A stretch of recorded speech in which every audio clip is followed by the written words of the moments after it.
Hello. I completely forgot to make a video. Welcome to day 35? 36? 35 or 36. Read the title, I'll have worked it out by now. As you might see, there's been some movement. Critically, I have been testing the roofing panels. So they are overlapped by 100mm. If you haven't used insulation like this before, thankfully they're marked with metric 10mm spacings to make your cuts easier. That is exactly how much they will sit on the wall. So there to there, we know this is a panel spanning its span. How the hell am I going to get on those to do the flashings around the edges? You know, I'm a fairly long dude, but I can't realistically reach across them to do all of the screwing down, to screw the panels on, and then the flashings as well, whilst also somehow holding the flashings. I need to get on them, right? So it was incredibly important that I did a test, and I did the test very carefully. First, I had the panels, these extra offcuts of insulation quite far in, further in than the marks there, where it's been sitting over the months or weeks. Crawled across it very slowly, checked the deflection and stuff, had my missus checking from the conservatory. She said, don't get me on camera this morning. So I'm being respectful. And as you might notice, there's some boot marks there, because these are, I'm not going to go jumping around on them, but they are strong enough for me to walk on, unlike that unmetallicized piece of insulation. So that's great news. That's absolutely fantastic news as far as I'm concerned. I'm buzzing now, if it doesn't come across. So that, I think, is worth a like, right? That test alone. I put my money where my mouth is. These panels are hellishly expensive, but compared to building a roof in a cold roof or a hybrid roof like Oakwood Garden Rooms or a cold roof, you know, they are just infinitely less hassle. Now, this brings me on to why I really like them. You don't have to wait for consecutive dry days to do them, right? Today, it has been whonking it down. I am soaked through. Hello. Hopefully, yeah, didn't get the misses. I'm soaked through. Although I've had a couple hours to dry off now, because it has been bloody honking it down here. Really doesn't show on camera, but everything is soakified. So the first thing I did was I spent half an hour hastily erecting the tarp that I said I was done with. As you can see, the entire site is sopping, but that doesn't stop us, because we like to make things hard for ourselves here, rather than waiting for it to be easy. We just do it when it's convenient. So, as you can see, Rhino Vent's held up, it's done its job. To anyone curious, this is kind of how the hydrophobic look of it is. You know, if you rub it real hard, you can get the water to rub in. But in general, like if this much water here is getting behind your cladding, you need to sort out your cladding and your flashings. It should never get this wet. And it's this wet and it's fine. I've seen some videos of people just running this stuff under the tap, and it is solid. Someone asked about that gash over there. It's fine, don't worry. This overlap is the same length as that, so this one runs all the way up to here. In fact, you can even see a little crease there.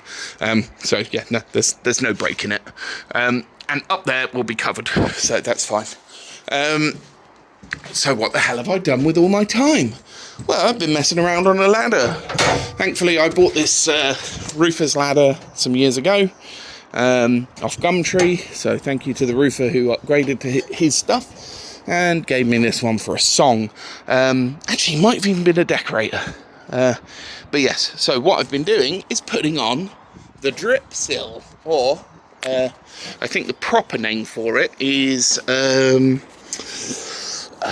what is it called? Drip edge.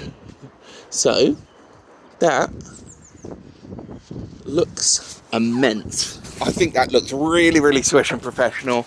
It hides all of my mistake makers. Barge board there, that one is for the roof edge, so that will cover this. So when the roof panel goes on, the panel will end here, and then the barge board there will sit over the top of the panel and down to here. Well, 2 centimeters down, so there. Right, so that will cover all of this nastiness out and sharpness. So why have I put this one on before the roof? It's a bit of a confusing system, but imagine my hand is the roofing board. The roofing board sits here, right, and is sealed along here. I'll put Runabee to seal it down all this, don't worry about that. So that roofing board sits here, and then the water runs off and it hits what's called a water deflector. That's over there still. That gets put on after the panel.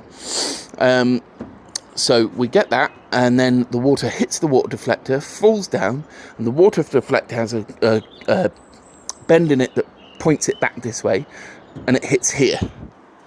And then it runs down off of this edge, and then this is scientifically calculated in some manner.